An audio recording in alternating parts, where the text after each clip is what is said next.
Netflix has a new, monstrous story to tell. In 1950s Wisconsin, Ed Gein lived quietly on a decaying farm, hiding a house of horrors so gruesome it would redefine the American nightmare. Driven by isolation, psychosis, and an all-consuming obsession with his mother, he committed crimes that would haunt Hollywood for decades. The third and most harrowing installment of Ryan Murphy and Ian Brennan's anthology series. Watch Monster, the Ed Gein story, October 3rd, only on Netflix.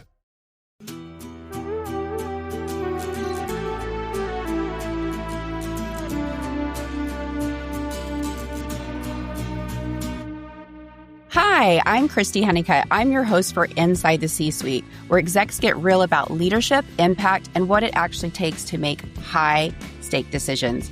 I am so incredibly honored today to have in guest Anna Morgan. Anna Morgan is just not any founder. She is the founder of Career BFF. And if you've ever had the opportunity to even be in the presence of this individual, you know it. So Anna has a lot of stuff that she does for the community. And one of the things is Evolve conference for TA and HR. Anna, welcome to the show. I'm so happy that you're here. Oh, thank you so much for having me. This is such a blessing to start the week with a fun conversation with you. I love that. Well, you and I originally met, I want to say it was at Craig Fisher's event 2 years ago. Yes. And your energy, I think we were at the same table or different tables and ended up at the same table. I think we were at the same table because we had a little group photo of us. So that's how I remember things. So it's a beautiful thing when you go to these events and then you really sync up with someone and, your energy was just astounding and your excitement and your care for everybody. And that's how we kind of connected. And oddly, at the time, we both had the same haircut. Guys, I used to have a pixie and we both have French bulldogs. So there was just so many synergies just as humans, right? Yes. And we were just so goofy and silly. And we were like, we have to be friends like now. And then, of course, time goes by and here we are 2 years later. But what a blessing to be able to support each other and follow each other through this journey and, continue supporting each other now. No, I love that. And, never did I ever think that I would be hosting Inside the C-Suite, wearing a nose ring and talking to the most amazing CEOs and founders. So thank you again for giving me the time. Yeah. And never would I ever think that I would be on a podcast exclusively for CEOs and founders with my own nose ring as well. So look at us. Let's hear it for the girls, shall we? That's right. Look, you have a lot of people in the industry right now over the past 5 years. It's been really, really tough. And we both have a heart for our community, TA and HR individuals, everybody, honestly. But I really feel like TA, HR, marketing has been hit really hard over the past 5 years. Everything from COVID to, AI to layoffs, imposter syndrome, everything that they're trying to navigate, what's next for them.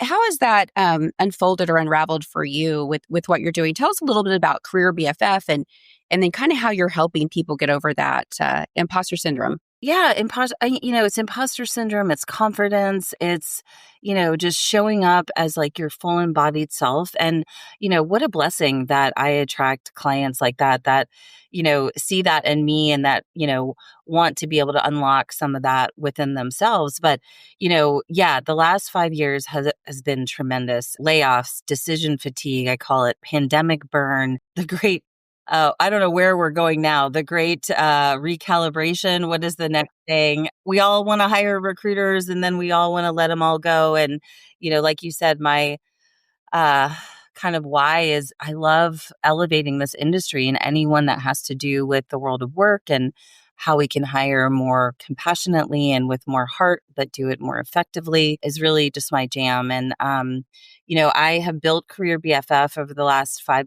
years. I went on a fun Costa Rica retreat right before COVID hit. And that's where I really got quiet and was able to get the message that I was kind of ready for entrepreneurship. And then came back and started taking some slow action to, make that a reality. And then COVID came and really just accelerated my coaching career because I just took fast action because I had been laid off like so many of us. And I had already kind of started coaching. And that's where I really started continuing picking up with community building and hosting events and bringing people together, while also building my recruiting practice and coaching job seekers in our space. So everyone from entry level individual contributors up to, top level talent and people leaders. So that's where I am today.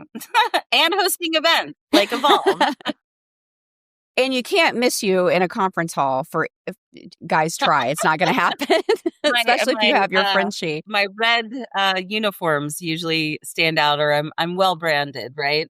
You are a brand guru. So, you mentioned kind of having some quiet time and reflection. So I don't know if you know this, maybe you do, but I'm a meditation coach and a yoga instructor. So I really feel like it's super important for people to take a beat and take a breath and kind of see how they feel in their body, like how they're responding to where they are in their situation. That was the other thing, because I ended up getting certified to teach yoga as a result of this retreat, because I was like, I don't really know what yoga is. I'm a great athlete, but I should probably figure this out.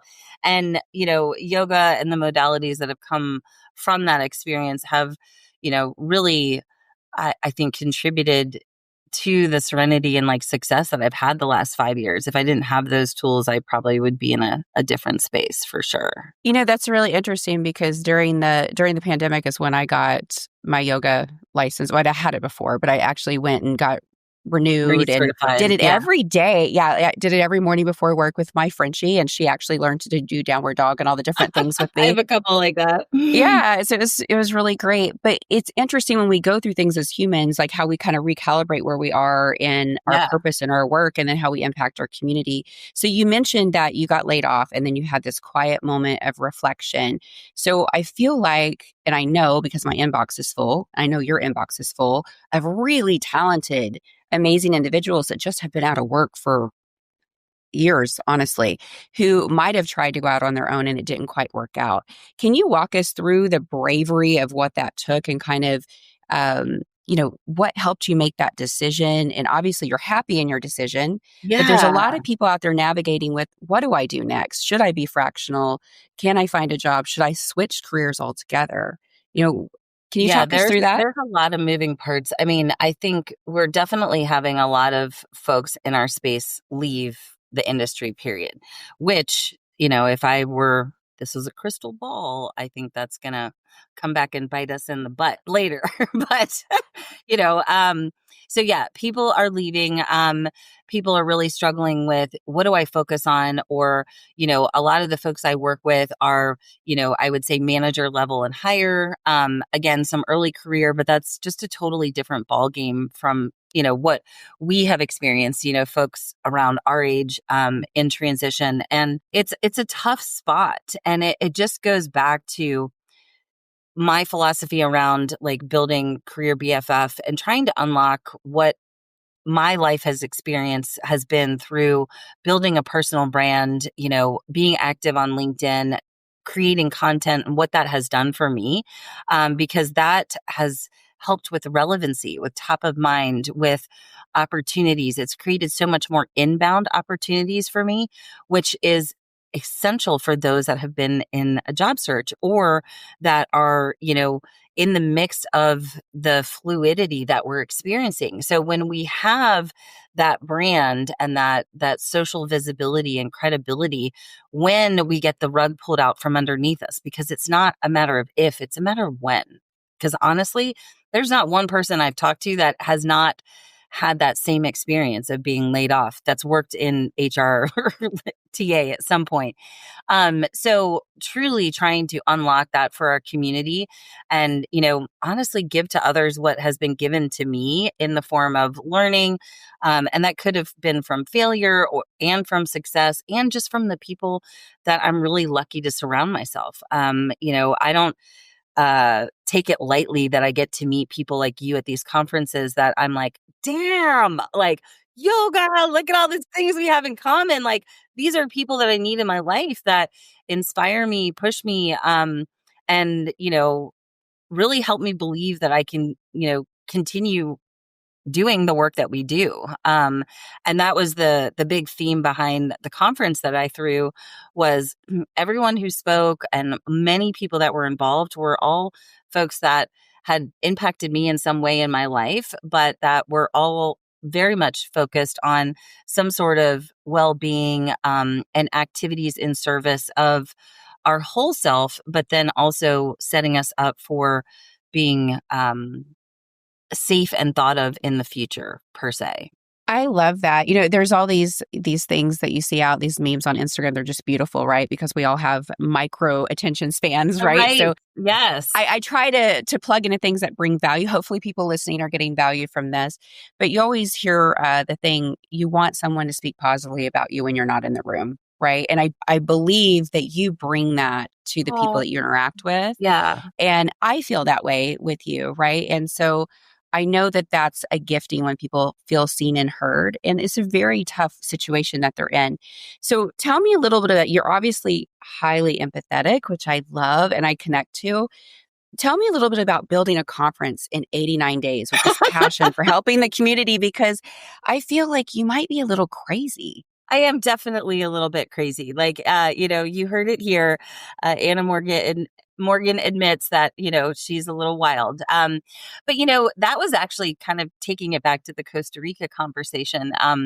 One of the shamans I sat with, she said, and she was so just straightforward. She said, Anna, you are too feral for corporate America. I was like, oh my God, I have, here I am, the, rescuer of dogs and careers. And I have just been referred to as a feral cat. Something is not right. I'm a dog. But anyway, so I came back and I was like, oh, what do I do with this? So one of the things I realized through planning this event is that I take fast, messy action. And fast, messy action is actually a leadership skill, I've come to believe. So for any of your audience members that are listening, there is something very powerful about just going for it, right? And that was really the energy that I was in. And it was kind of like also this if now, not like if now, when kind of energy too. I was celebrating my 50th birthday and I was just like, if there was any time that I have earned the right to call on my community to show up for me, to be a part of this, it's now.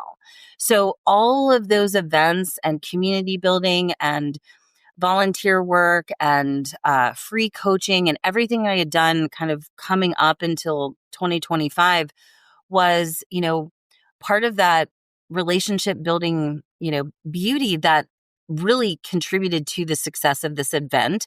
But that's why I say going back to the personal brand and showing up on LinkedIn, like that was all part of that process. It's all like intertwined, but I just went for it. Like as soon as I got the location, then I started with the food. Then I just started checking things off. And, just like I coach people, when you find work like that doesn't feel like work, how can you reverse engineer to do more of that? So I believe our community is still suffering from like being lonely and everything that we've been through. So we are going to see more small community and community events as a way to really just continue elevating what we do and continue learning together. I think that's great. And, I love that you said, I called on my community for all of the good positive I put in to receive back. And so for me, that's karmic law, right? And a lot of people within our industry we're here for the people. We're here for the people. The majority of the people in talent acquisition and HR, and even our vendors, our lovely, beautiful vendors, we're all here for the people. They love making what we do better and value the work that we do. That matters. Yeah, it completely matters. And then the fact that you're working, you're working so fluidly within this population that is experiencing these things. And I think that we're safer within TA and HR to kind of have those conversations.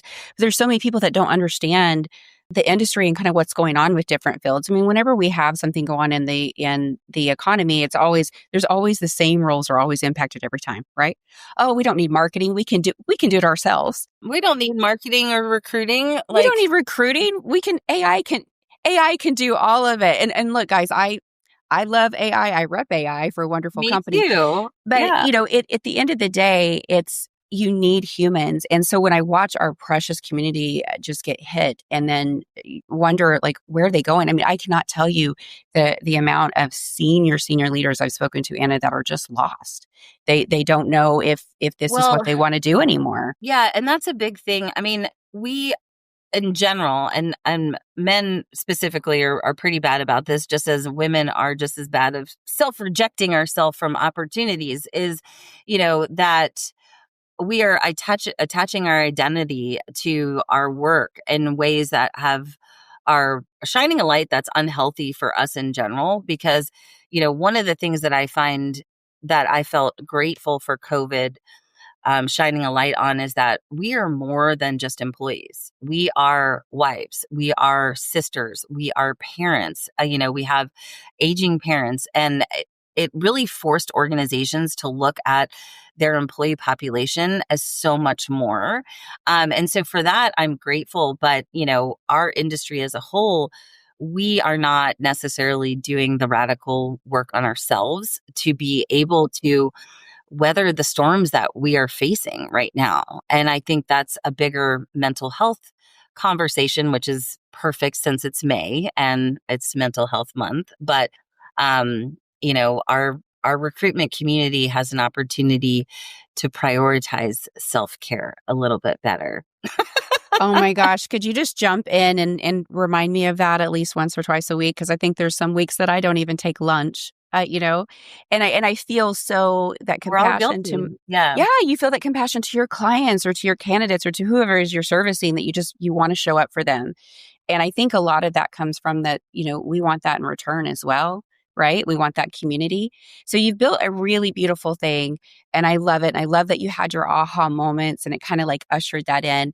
So if there's Yeah. somebody out there listening, Anna, what would be your top 3 things that you would offer advice if I want to love on anyone who's in an active or public job search, because that is a different level of visibility and humility for people, especially those in senior positions. And so, I would just want to remind people that you're not alone, that, so many other people are in this situation. And, the way to, I feel like, overcome that loneliness feeling or that not enough or shame that maybe come from a layoff or not having found something right away is to truly pick up the phone and surround yourself with caring, safe people. I released a newsletter. It was supposed to an article where, the one theme that I focused on during the time of building Evolve, it was I trusted that you all believed that I could pull off this event. So I borrowed your belief in me that I was a boss bitch and I was going to execute this thing like nobody's business. And I knew exactly what I was doing. But in reality, I was falling apart with imposter syndrome, not enough, fears, all those things.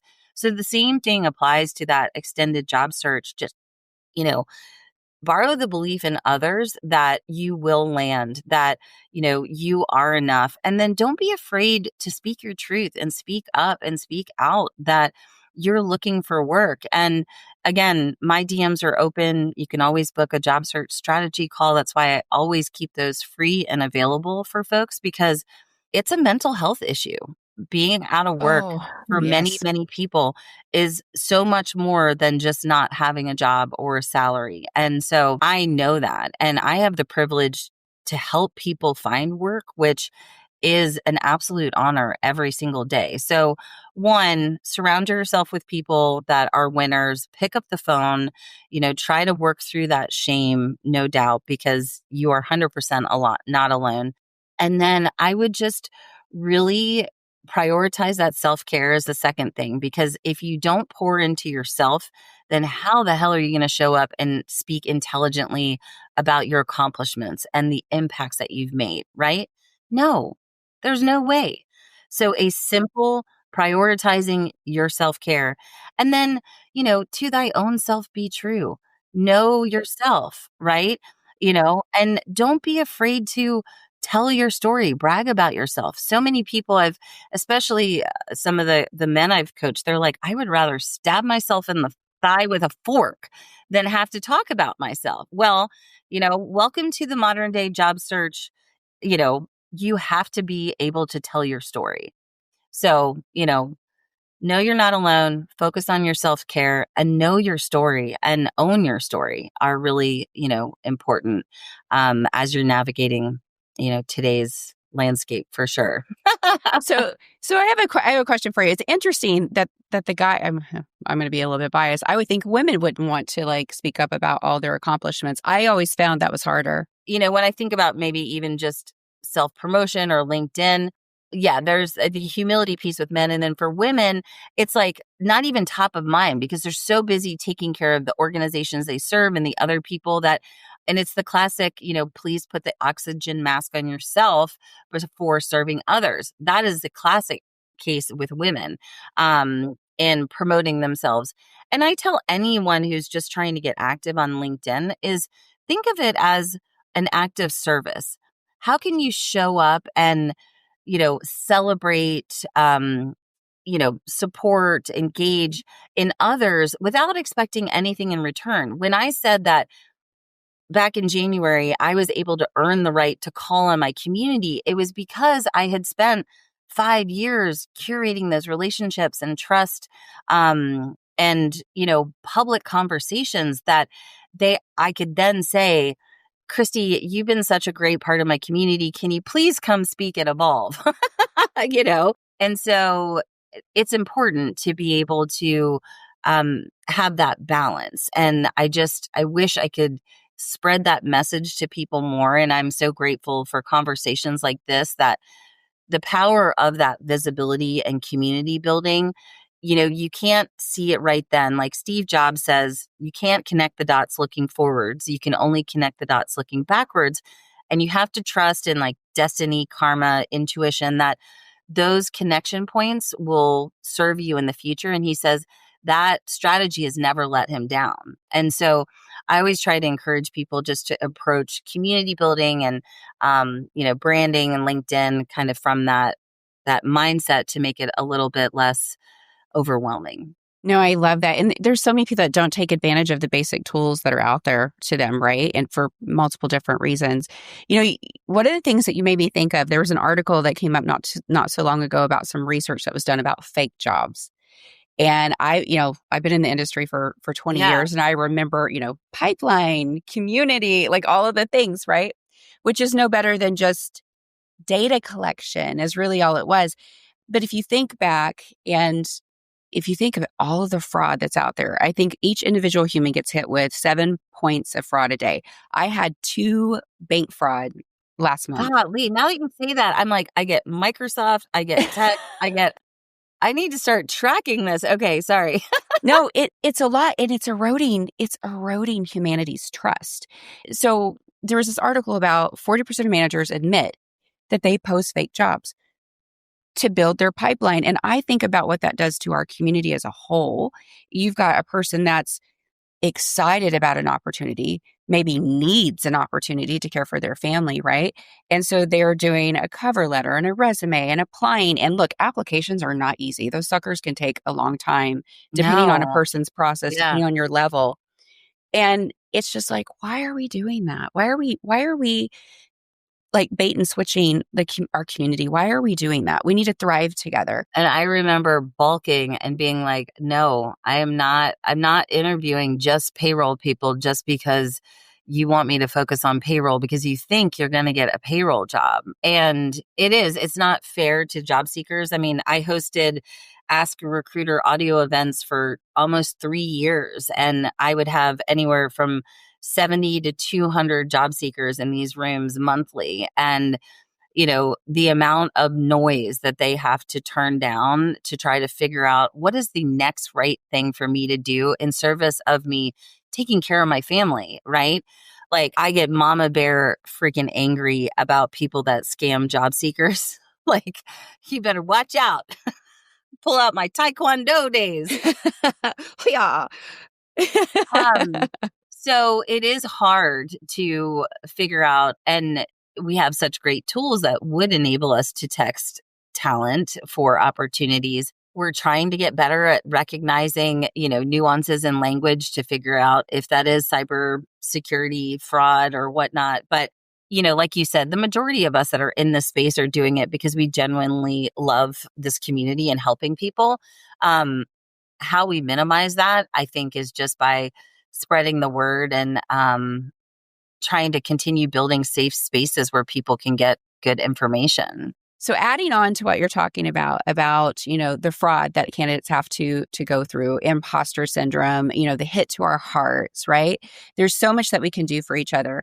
You said something that I thought was really, really beautiful. And I just want to do an Anna quote and have you share a little bit about it. Okay. Failure isn't the opposite of success. It's the beginning of clarity. I love that quote so much because I think it perfectly defines the moment that we're in.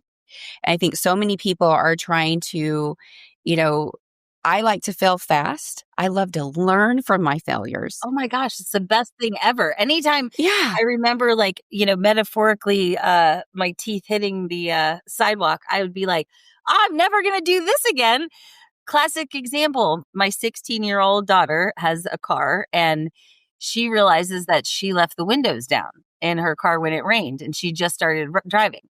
Now, every single one of us has left the windows down in our car before. She will never do that again. Same thing that happens in recruiting. Like you forget to debrief that candidate after an interview and then the deal goes south. Never going to happen again. But I love that idea of, failing fast, learning, and just really thriving. But that quote, failure isn't the opposite of success. It's the beginning of clarity. And it's just such a good, grounding quote to be like, you know what? It's okay. It's okay because I'm that much closer to being better. I'm that much closer to being where I'm supposed to be.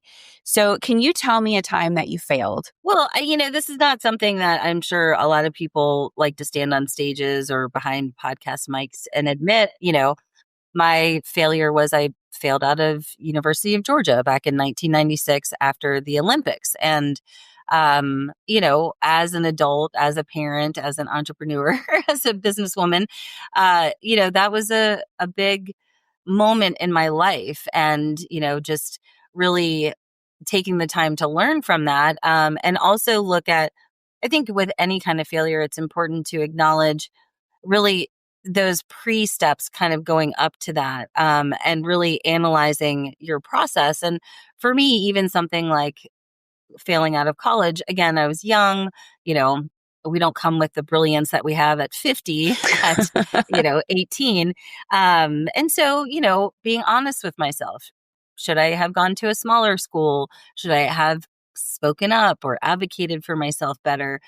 All things that are same things that we can apply to the workforce as well, to, learn from that experience and be better, from going through that. Now, would I change the fact that I was able to complete my degree while working full time?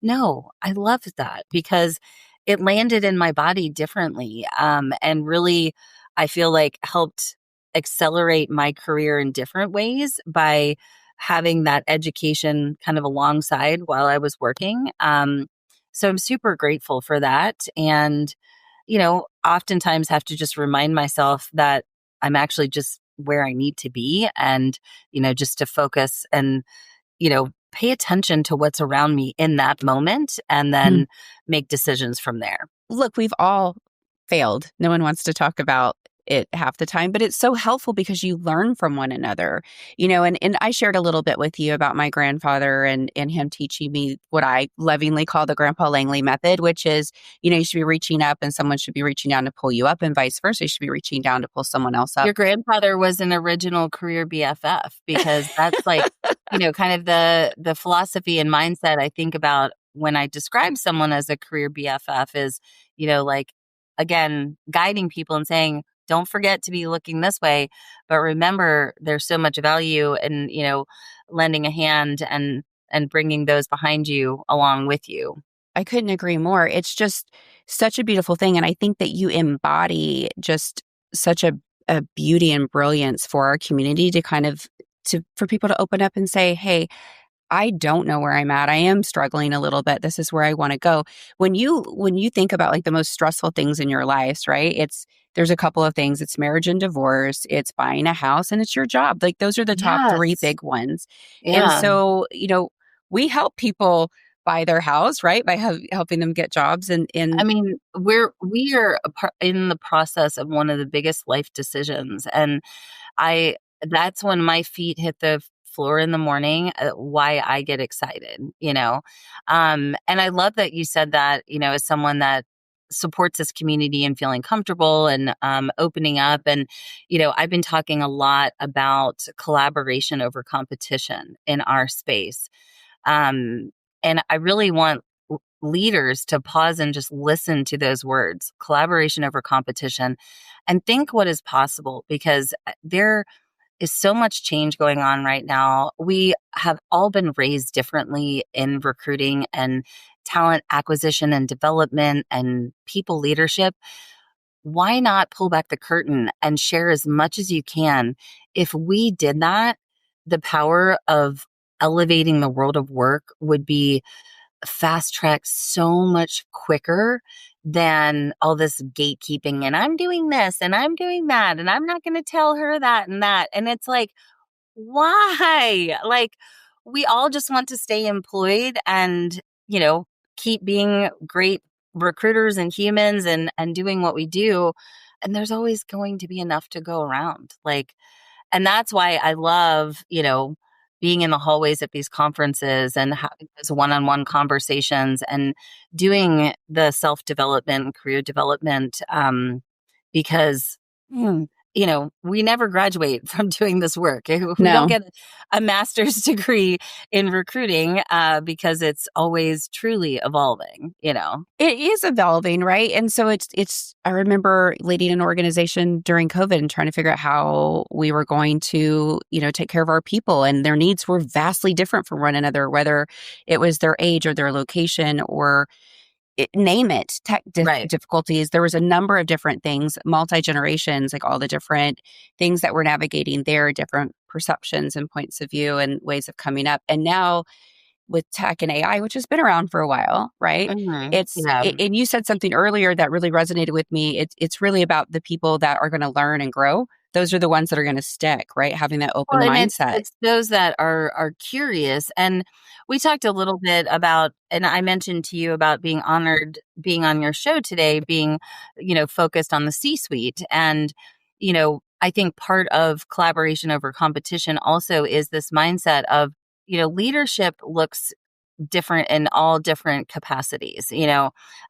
Leadership can be building community and showing up and building and in public, which is a lot of like what I do with my journey of leaving corporate and going out on my own and creating this event, kind of sharing what's working and what's not as I'm going. It's very authentic, Anna. It's extremely authentic. If you guys are not following Anna, follow Oh, her. thank you. It's authentic and a little ADD.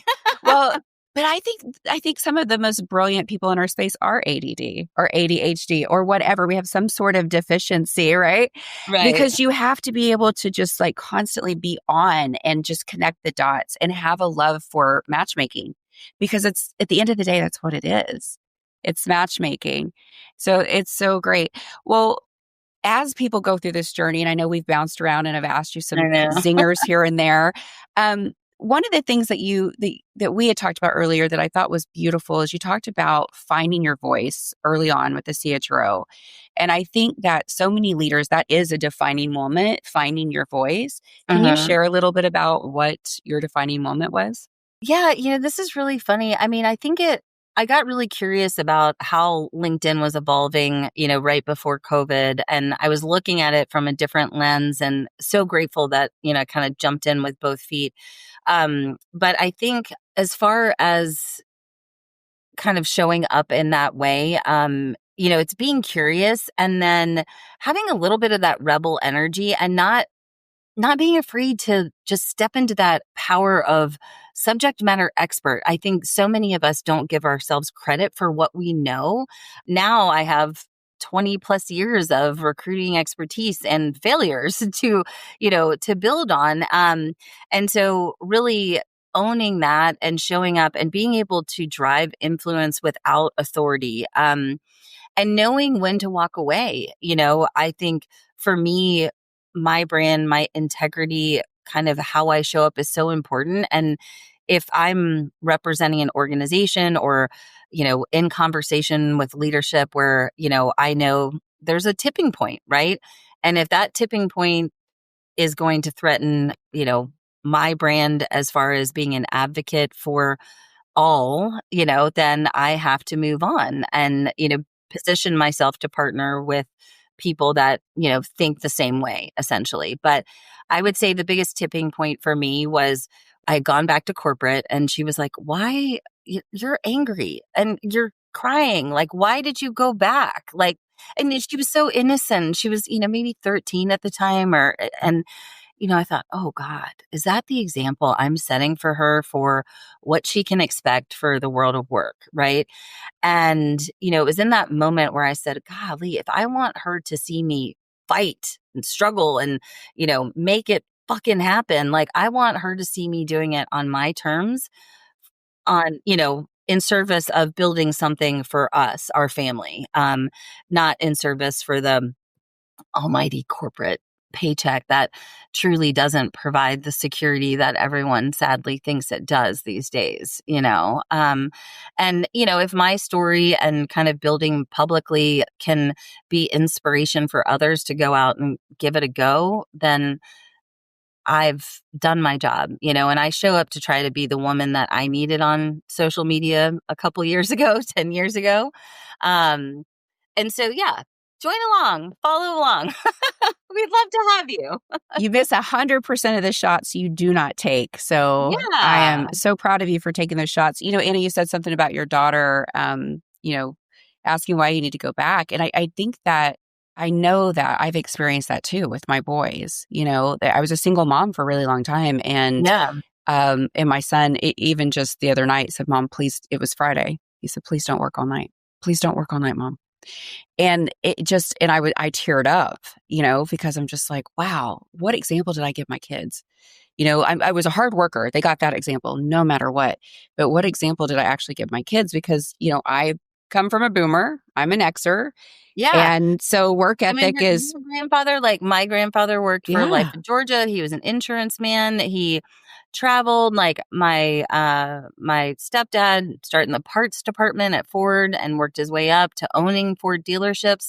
Oh, wow. My mom was a flight attendant for Delta. It's interesting, paying attention to how you're raised and, what is important to you and the generations behind us. And what I'm loving hearing at the conferences lately is those of us that I would say Gen X and older are having a lot of conversations about supporting the generations behind us. Oh, yes. And I really love that because we all truly want to leave this industry better than it was when we got here. But part of that is truly collaboration over competition and unlocking, what we've learned and, being of service to those, coming up in the business for sure.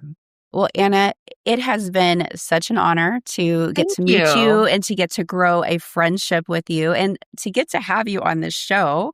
So I am a big fan, and I plan on attending Anna's conference. Will it be your second This will one? be the second year of Evolve. So it is going to be January 29th and 30th. We're going to go 2 days this year, so of 2026. So mark your calendar. You can also find kind of the opt-in link on my profile on LinkedIn, kind of the wait list. And then you can follow along and make suggestions to kind of be a part of the building again, if you will. So I'm in the process of finalizing kind of themes and topics and all the things and starting to work with sponsors and then building for ticket sales and everything that comes next. I'm just relieved that I get more time than 89 days. Now, actually, I might just be a giant procrastinator and maybe that's why it works so well because I just didn't have any options, but Yeah. So join us for 2026 Evolve in January in Atlanta. We'll also have a virtual component this time. So if you can't join in person, you can join virtually. Oh, I love that you're making it inclusive.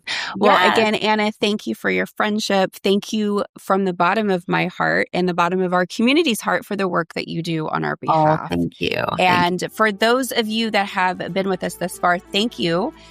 Please like, subscribe, and go connect with this wonderful woman. And we'll see you next time.